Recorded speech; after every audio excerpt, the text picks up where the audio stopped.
శ్రీమాత్రే నమ. జయ గురు దత్తాత్రేయ నమ. ఈ వీడియోలో మనం వృషభ రాశి వారికి మే 1వ తారీఖు నుంచి 15వ తారీఖు మధ్యలో జరగబోయే పక్ష ఫలితాలు పరిశీలించే ప్రయత్నం చేద్దాం. ముఖ్యంగా వృషభ రాశి వారిదే అదృష్టం. అంటే ఇంకా 15 రోజుల పాటు మాత్రమే ఈ రాశిలో గురుగ్రహ సంచారం నడుస్తూ ఉంటుంది.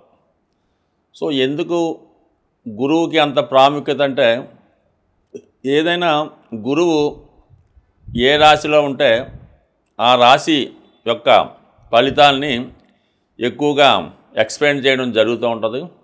ఒక దైవబలం కావాలన్నా, ఒక అదృష్టం రావాలన్నా గురువు అనుగ్రహం తప్పనిసరిగా ఉండాలి.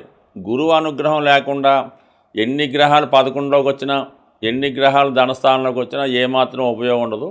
ఇప్పుడు ఈ రాశి వారికి గురువు రాశి అందే ఉన్నాడు కాబట్టి మరి 11వ స్థానంలో ఉన్నటువంటి గ్రహాలు ఇచ్చే లాభాన్ని ఖచ్చితంగా జాతకుడు అనుభవించగలుగుతాడు. అంటే మళ్ళీ ఏం చేస్తాడు ఈ గురువు? ఏదైతే మంచి ఫలితం ఉందో దాన్ని మాత్రమే స్వీకరించి, చెడు ఫలితం లాంటిది ఉన్నప్పుడు దాన్ని రిజెక్ట్ చేయడం కానీ, దాన్ని ఫిల్టర్ చేసి కేవలం మంచి ఫలితాన్ని మాత్రమే అందించడానికి గురువు రాశి అందుంటూ ఒక ఆత్మ రక్షణలాగా, ఈ ఐరన్ కవచంలాగా వృషభ రాశి వారికి గురువు కాపాడుతుంటాడు. అంటే ఇప్పుడు మనకి 11వ స్థానంలో రాహు ఉన్నాడు. రాహు ఏం చేస్తాడు? చెడ్డ ఫలితాలు ఇవ్వడానికి ప్రయత్నం చేస్తూ ఉంటాడు. ఏదో ఒక చెడు వ్యసనాలు కలిగినటువంటి, దుర్గుణాలు కలిగినటువంటి ఒక స్త్రీ కానీ వ్యక్తి కానీ మిమ్మల్ని మోసం చేయాలని పరిచయం చేస్తూ మీకు ఏదో ఒక ప్రలోభాన్నో ఒక ఆశనో చూపిస్తూ ఉంటాడు. దాన్ని గురువు గమనించి అది మీరు ఆ ఆలోచన స్వీకరించకుండా వాళ్ళని దూరం పెట్టే విధంగా మీకు గురువు కాపాడడం జరుగుతూ ఉంటుంది. సో ఇది గురువు ఇచ్చే మనకి లాభం.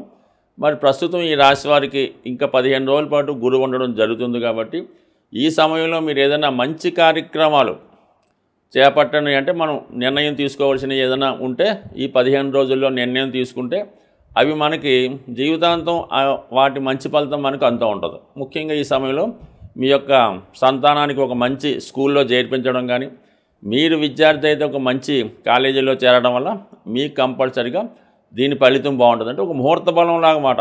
ఈ సమయంలో మీరు ఏ ఫలితం చేసినా గురువు మిమ్మల్ని మొత్తం లైఫ్ లాంగ్ కాపాడుతూ ఉంటాడు. అలాగే పెళ్లి నిర్ణయం తీసుకోవాలన్నా, ఒక గృహ నిర్మాణం చేసుకోవాలన్నా కంపల్సరిగా ఈ 15 రోజుల్లోనే నిర్ణయం తీసుకోండి. ఇప్పుడు లాభస్థానంలో శుక్రుడు, రాశ్యాధిపతిగా షష్టాధిపతిగా ఉన్నటువంటి శుక్రుడు లాభస్థానంలో ఉచ్చులో ఉన్నాడు. అంటే శుక్రుడు ఎప్పుడు కూడా సహాయం చేసినప్పుడు స్త్రీల ద్వారా సహాయం చేస్తూ ఉంటాడు అన్నమాట. అంటే స్త్రీలు అనుకుంటాం, మళ్ళీ ఊళ్ళో స్త్రీలు మనకెందుకు చేస్తారు?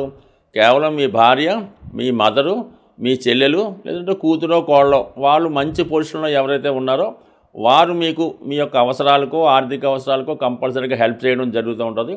వాటి సహకారంతో మీరు ఏమైనా ఈ ప్రస్తుతం ఈ విద్యా సంబంధించిన విషయాల్లో ఏమైనా దైవ సంబంధించిన కార్యక్రమాలు చేపట్టే అవకాశం ఉంటుంది. మరి ముఖ్యంగా రుణ ప్రయత్నాలు ఫలిస్తాయి.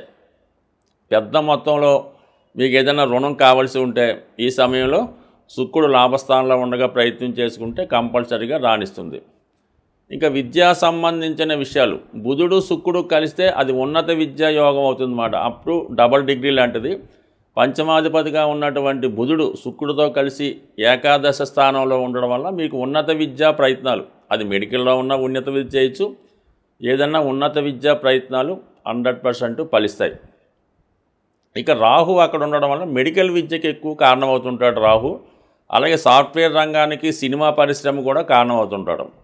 మరి ఇప్పుడు మీరు వృషభ రాశి సాధారణంగా శుక్రుడి యొక్క రాశి అవ్వటం వల్ల కొంతవరకు వీళ్ళకి ఏంటంటే ఇటువంటి ఇండస్ట్రీలో, సినిమా ఇండస్ట్రీ కానీ, టీవీ, యూట్యూబ్ ఇండస్ట్రీలో ప్రవేశించడానికి తగిన సమయంగా ఇది భావించవచ్చు. మీరు ఒక యాక్టర్ అయినా, ఒక నిర్మాత అయినా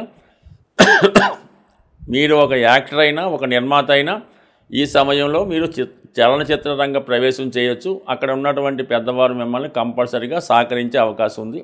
అలాగే విదేశంలో ఉన్నటువంటి మిత్రుల సహకారం కూడా లభిస్తుంది. ఇక శని లాభస్థానంలో ఉండడం సరే, ఏదైనా ఒక వృత్తిలో మనకి ఫలితం దక్కాలంటే శని యొక్క అనుగ్రహం ఉండవలసిందే. అటువంటి శని భగవానుడు ఏకాదశ స్థానంలో ఉంటూ మరి శుక్ర, బుధ, రాహుగ్రహాలతో కలిసి ఉండడం పెద్ద ఇండస్ట్రీస్, అంటే ఒక రైల్వే డిపార్ట్మెంట్ అనుకోండి, రైల్వేస్, అటువంటి దాంట్లో మీరు ప్రవేశం రావచ్చు. అందులో మీరు ఏమైనా ఉద్యోగం ప్రయత్నం చేస్తే రావచ్చు.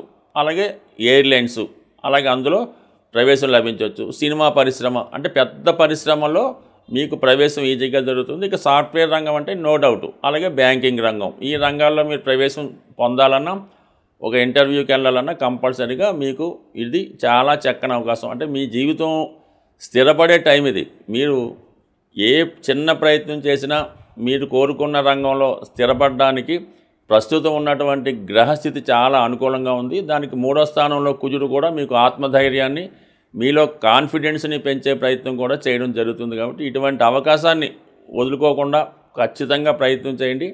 సక్సెస్ మాత్రం షూర్గా వచ్చే అవకాశం ఉంది. సాధారణంగా మనం ఇప్పుడు రాసులు, గ్రహాలు, నక్షత్రాల ఆధారంగా ఈ గోచార ఫలితాలు మాత్రమే చెప్పడం జరుగుతుంది 12 రాశుల వారికి కూడా. అంటే ఒకే రాశిలో కొన్ని కోట్ల మంది ఉండడం జరుగుతూ ఉంటుంది. అందరికీ ఒకేలాగన్నది ఎప్పుడూ కూడా ఉండదు.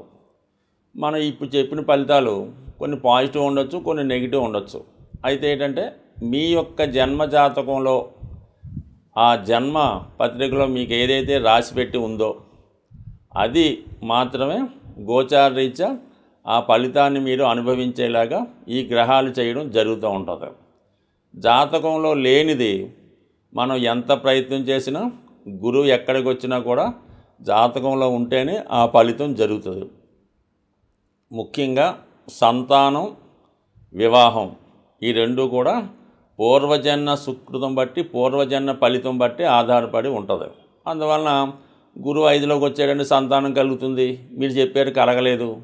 సప్తమంలో గురువు వచ్చాడు, వివాహం వద్దన్నారు, అవ్వలేదు అంటే కుదరదు. ఎందుకంటే మీ జన్మపత్రికలో మీరు పుట్టినప్పుడు ఆ బ్రహ్మదేవుడు మీ జీవితంలో వివాహం రాసిపెట్టి ఉంటే వివాహం జరుగుతుంది, సంతానం రాసిపెట్టి ఉంటే సంతానం జరుగుతుంది. ఈ రెండూ లేకుండా జరగలేదంటే కాదు. అందుకని మీరు మీ యొక్క జాతకాన్ని ఇంకా క్షుణ్ణంగా డీటెయిల్గా తెలుసుకోవాలంటే మీరు మీ యొక్క డేట్ ఆఫ్ బర్త్ టైం ఉంటే మీకు తెలిసినటువంటి జ్యోతిష్కుడు, అంటే ముఖ్యంగా ఎప్పుడూ కూడా మీ కుటుంబం ఒక ఫ్యామిలీ లాగా, ఒక ఫ్యామిలీకి ఎలాగ డాక్టర్ ఉంటాడో ఒక ఫ్యామిలీ జ్యోతిష్కుడు ఉంటే వారి దగ్గర చూపించుకుంటే మీకు ఇంకా మంచి ఫలితాలు క్లారిటీగా రావడం జరుగుతూ ఉంటుంది. అంటే మీ యొక్క జన్మజాతకం కేవలం మీ బట్టే కాకుండా మీ భార్య, మీ తల్లిదండ్రులు, మీ తోడబుట్టినవారు, మీ యొక్క సంతానాన్ని బట్టి కూడా మీ జాతకంలో ఉన్నటువంటి గ్రహస్థితులు అప్పటికప్పుడు కొన్ని ప్లస్ మైనస్ కూడా ఇస్తుంటాయి. కాబట్టి మీ యొక్క జన్మజాతకాన్ని పూర్తిగా తెలుసున్న మంచి జ్యోతిష్కుడి దగ్గర చూపించుకొని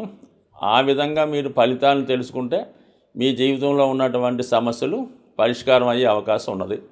సో అలాగే ఏదన్నా జాతకంలో బలం పెరగాలంటే పుణ్య కార్యక్రమాల ద్వారా దైవ బలం పెంచుకునే అవకాశం ఉంది. అంటే ఎవరు ఎక్కువగా మనం దానం చేయడం వల్ల, ఇతరులకి సహాయం చేయడం వల్ల, వృద్ధులకి సహాయపడడం వల్ల మీ యొక్క పుణ్యఫలం పెరుగుతుంది. అంటే ఏదైనా అష్టమం అన్నది మన కష్టాలకు కారణమవుతుంది.